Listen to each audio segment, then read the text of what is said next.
Hello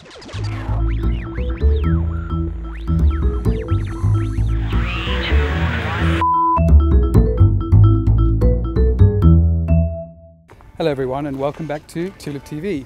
Hi Renske. Hi Tom. Here's what's coming up this week. Coming up on this week's episode of TulipTV. We visit a Dutch association at the Fraser Downs racetrack. The winners of this year's Princess Christina concert play in Vancouver. We reflect on the meaning of the colour orange. And we saddle up at the Calgary Stampede ranch.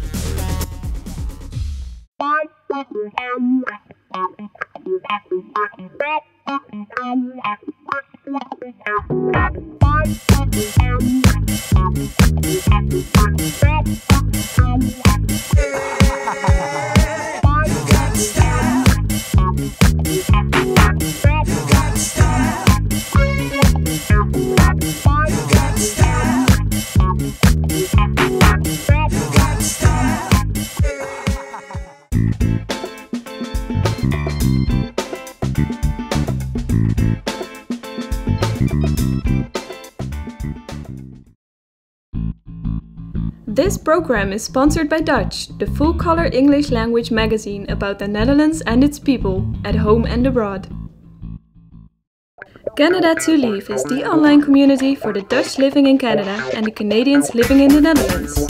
Canada to Leave, wherever you live.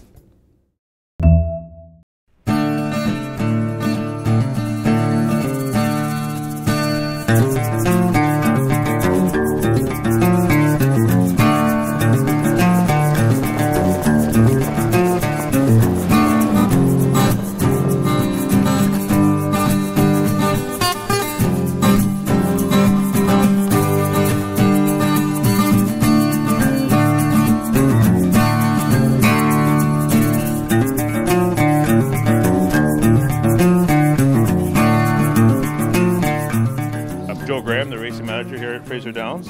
Also the race manager at Hastings Park. We take care of the barn area. We make sure all the things are good to go for harness racing here in British Columbia. Right now we're in a stable where there's approximately 100 horses in the barn area. We have close to 400 horses. We have about 200 employees that come in here, trainers, grooms, hot walkers, things like that, that make the industry go. And that's where we're at.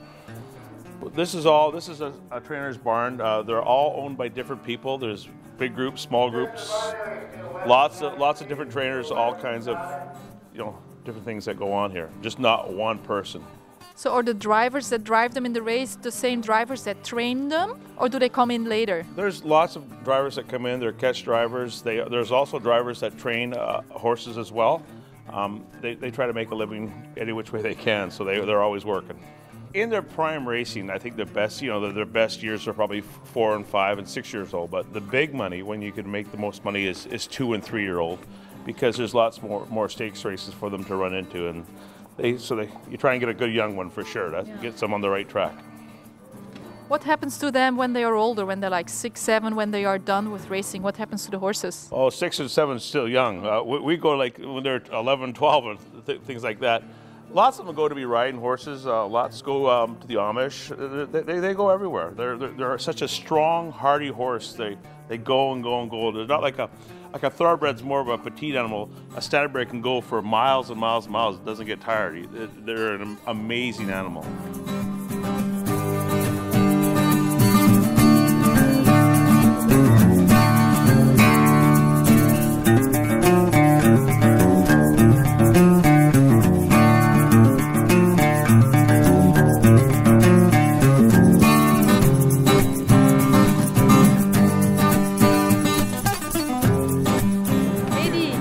Leuk je hier te zien.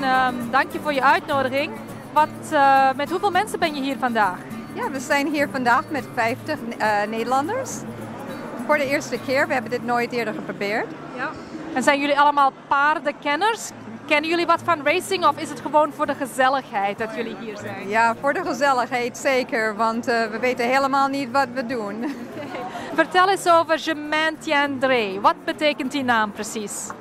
Wel, het is Frans, maar het is in de crest van Nederland. En Ja, we bestaan, de organisatie bestaat vanaf, wel eigenlijk vroeger, maar was incorporated in 1965. Wauw, en was jouw moeder er dan al bij? Want die is al langer hier, geloof ik, hè? Ja, mama kwam hier met de familie in 56, maar we hebben de organisatie gevonden, zoiets als 20 jaar geleden. Oh, geweldig. En hoeveel members, hoe zeg je dat nou eigenlijk? Hoeveel leden zijn er in jullie club? Zoiets als 220. Dat is heel succesvol. En jullie zien elkaar elke week of hoe dikwijls? Wel, er zijn allerlei events dat mensen naartoe kunnen komen. Maar ja, we hebben grote events iedere maand of iedere tweede maand zoiets. Maar soms zijn er dingen iedere week. Oké.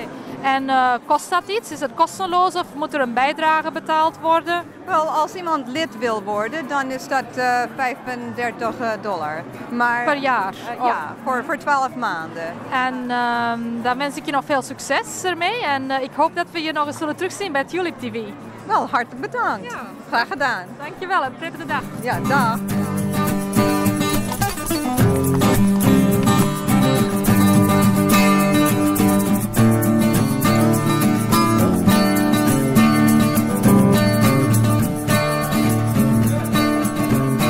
Met Ineke Kalwij. Jij bent hydrogeologist. Wat is dat precies, Ineke? Dat is alles wat te maken heeft met grondwater. Dus ik probeer erachter te halen waar het grondwater is, waar eventueel drinkwatervoorzieningen moeten worden aangelegd, hoeveel water er is, de waterkwaliteiten en dat soort dingen allemaal. Breng jij daar als Nederlandse, die natuurlijk uit een land komt met veel waterproblemen en wateroplossingen, ook breng jij als Nederlandse een bijzondere expertise mee die mensen van hier misschien nodig hebben? Nou, mijn hele achtergrond is waterbeheer. Ik heb in Wageningen gestudeerd en daarna ben ik naar Amerika gegaan en nu ben ik hier. Dus al bij al, alle werkervaring en studieervaring draagt zeker bij hier aan het oplossen van eventuele problematiek hier. Ja.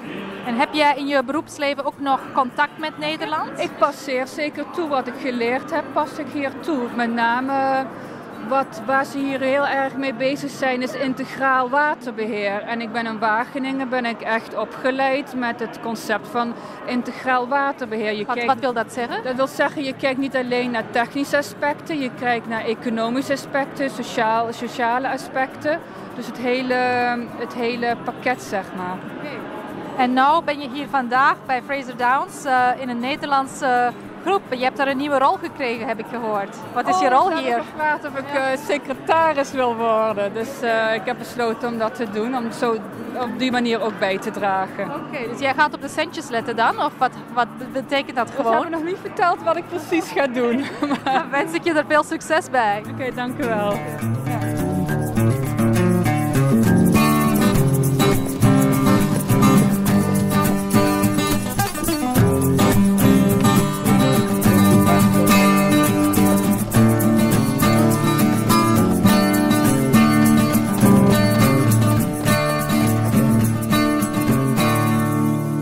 Nice to see you here. Is that a young girl's dream, being a driver in a horse race, or how did you get here? I wouldn't say it's every girl's dream to be in horse racing, but I was brought into it from my stepdad, Tim Brown, and I've been in it since I was about, 10 years old, so coming to about 11 years now. And it's been my passion to be a driver ever since I got on the bike. So how many hours per day or per week do you train? I'm here at 7 o'clock, 7:30 in the morning till, some days 2 o'clock every day, 6 days a week. So it's a full-time job for you? It is. It's a passion, so I put everything into it. So you do everything from grooming and feeding the horse to actually training with it? Or is it just training and the whole grooming is done by valets or by other people? Actually, with my barn of horses with my stepdad, we've got 6, and I do pretty well the grooming and everything else, and he does the driving right now because I'm still going for my driver's license. So Amber, I see that you're quite a tall young woman. Isn't that a problem for jockeys or drivers? Well, I'm not a jockey, I'm actually a driver, so with the drivers you don't really necessarily have to be too tall or too short. It's as you can see, some of the drivers here are a lot shorter and a little more bigger, I guess you could say, but I'm quite tall. Sometimes it's a little more uncomfortable on the bike because a lot of the bikes are smaller, but we make it do, we make it happen. do you also have to go to the gym? I wouldn't say you have to go to the gym. I mean, it's up to you if you want to stay in shape. It's not so much as being in shape, it's more of being able to hold on to a horse. So, I mean, I'm out there on the track every day and you learn to build your muscles up by holding onto a horse. So I wouldn't say I have to go to the gym. I don't necessarily go to the gym. Do you in training also actually ride the horse on a saddle, or do you just sit in the sulky and do other kind of training exercises with it? Yeah, we sit in the sulky every day. We put them in the bike, and it's a jog cart actually, and they go 8 laps around the track. That's all they really need. And sometimes walking, but no, we don't sit on the horse, that's jockeys. Okay, thank you, Amber. Thank you.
Loved it. I thought it was incredible talent on these both, all 3 of them. But I loved the pianist. I thought it was outstanding.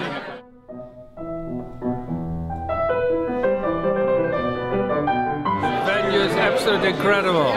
Very nice modern building, and the acoustics is unbelievable. Because a hard floor and nice contrast on the ceilings and the walls. So very good to have a small ensemble like this.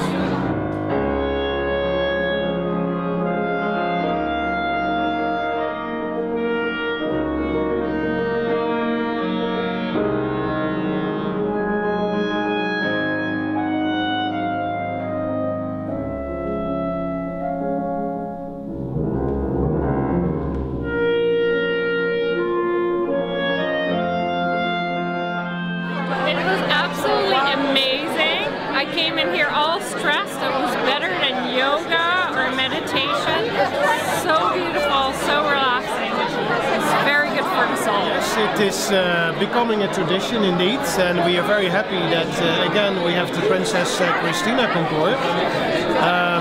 They make a North America tour. They do it every year. They started in Los Angeles, San Francisco, Calgary, and this is the last leg of their tour. And of course we are very happy that we could have the performance tonight in this beautiful music school. It is brand new, it's state of the art, and everybody has enjoyed it so much because of the acoustic.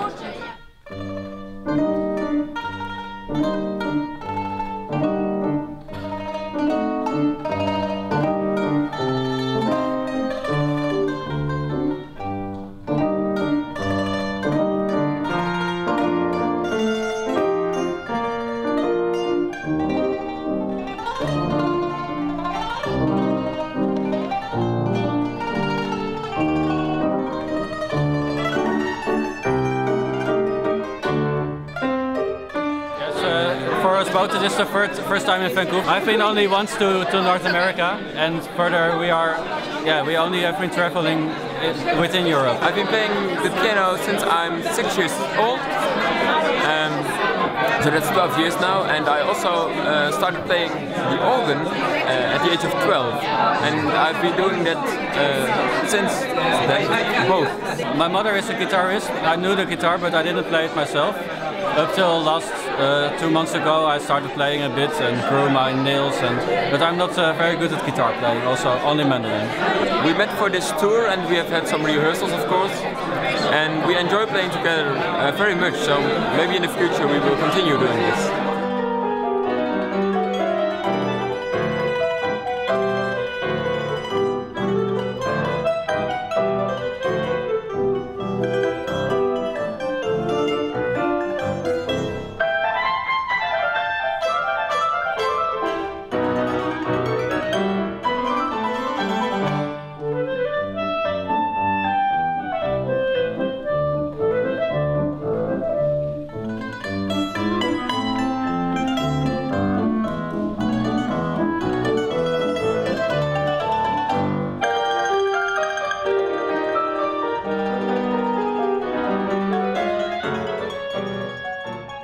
organizing the tour of the laureates of the Princess Christina Concourse for the last 8 years.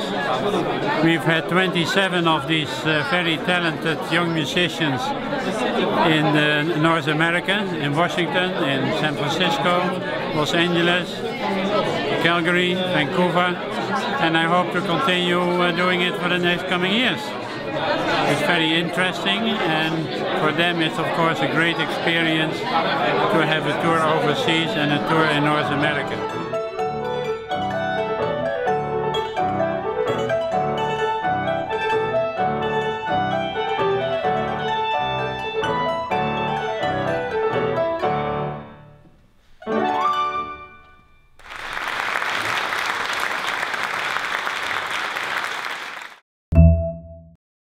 Canada to Leave is the online community for the Dutch living in Canada and the Canadians living in the Netherlands.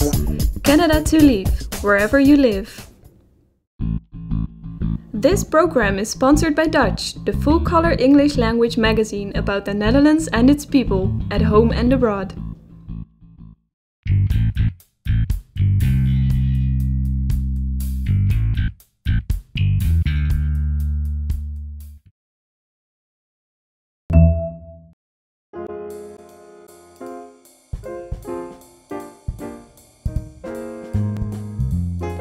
If you have ever watched the Dutch national soccer team play anywhere in the world, or if you have been in Amsterdam during Holland's annual Queen's Day celebration, you may wonder why nearly all Dutch people dress in orange during such occasions.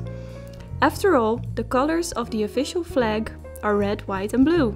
So where is the orange? The answer is simple. Orange is the color of the Dutch royal family, which hails from the House of Orange. More specifically, the House of Oranje-Nassau, in Dutch Huis van Oranje-Nassau, a branch of the German House of Nassau, has played a central role in the political life of the Netherlands. And at times in Europe, since William I of Orange, also known as William the Silent, organized the Dutch revolt against Spanish rule. To this date, members of the House of Orange are extremely popular in the Netherlands. The color orange has come to symbolize the country and to signify national pride. On royal birthdays, the Dutch tricolour is flown with an orange pennant above it. Each year on April 30, Amsterdam, and indeed the entire country, turns orange. Orange, in Dutch Oranje, is the nickname of the Dutch national soccer team as well.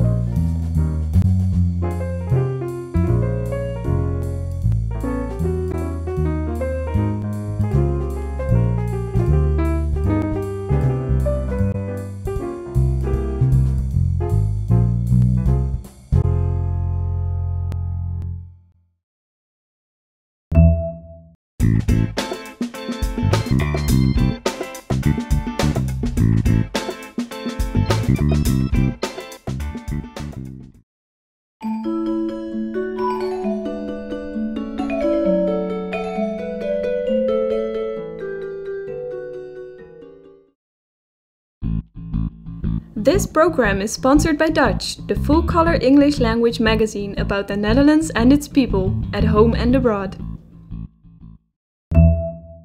So we're heading out to the Stampede Ranch, which is a very, very special treat. It's not a public ranch, it's not a guest ranch, there's no accommodation, it's a real working ranch, and we've got about 400 bucking horses out there, the stock, and also about 90 bulls, and this is where we're the heart of our Born to Buck breeding program. And you know, it's a very special treat to go out there, and you know, there's a lot of people who work at Stampede who have never even been. This is only my third time, but the first time I'll never forget when I went out to the ranch, because it was and still is the single best day I've ever had working at the Calgary Stampede. And it was just a magical day. We got on horses to move the mares and foals to the next pasture, and 3 hours later we were still riding with these mares and foals to move them to the next pasture, because the ranch is so huge. It covers almost a whole township. So it's a really special place, and you know, it's kind of as close as you're going to get to seeing wild horses. So these days we do have wild horses in Alberta, which is fantastic, but you know, these horses work maybe a minimum of 2 minutes per year, and the rest of the time they're out at this beautiful ranch, which is shortgrass prairie, and it's just sort of the epitome of Alberta ranching, and the cornerstone of the Stampede. This is what it's all about.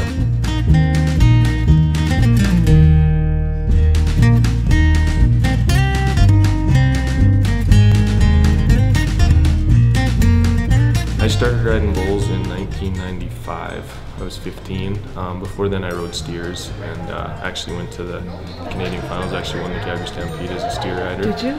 Yeah, and so I started riding bulls when I was 15 and rode amateur until I was 17, and then when I was 17 I actually turned professional, which you're not allowed to do anymore. Now you have to be 18. Yeah.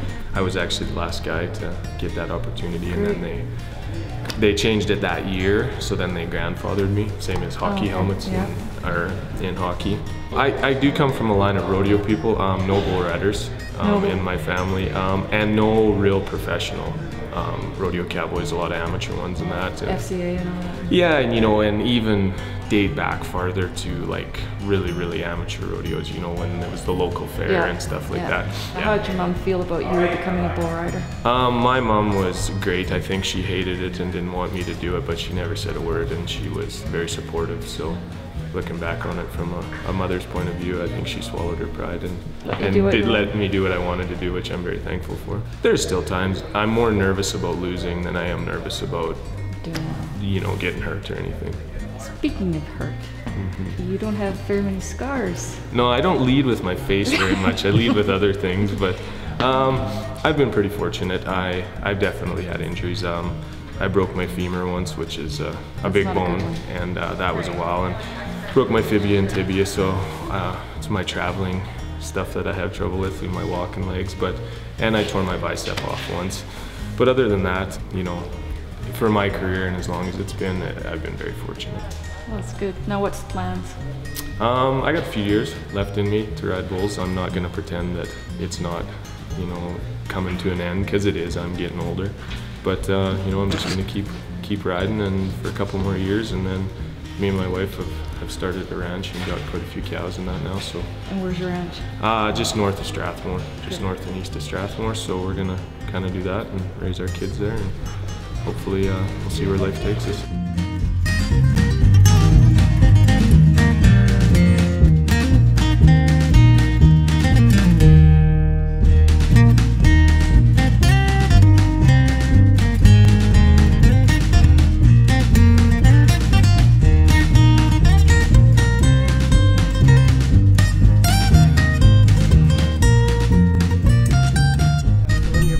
The only thing that's holding you that's holding you in there would be your rein, like that, and that's how you'd hang on to it, just with that finger through there like so. Then you'd get like that, and you got to make sure and lift, because that's what keeps you down, in your seat. And your swells right here with the amount of rosin, and you'd have shaps on too. And that's another thing that keeps you in there, and that would be like the typical spur motion of a bronc ride right there.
So, don't forget, if you want to support us or follow us, do so via Twitter, Facebook or YouTube, or otherwise just use the old-fashioned way and speak to your friends.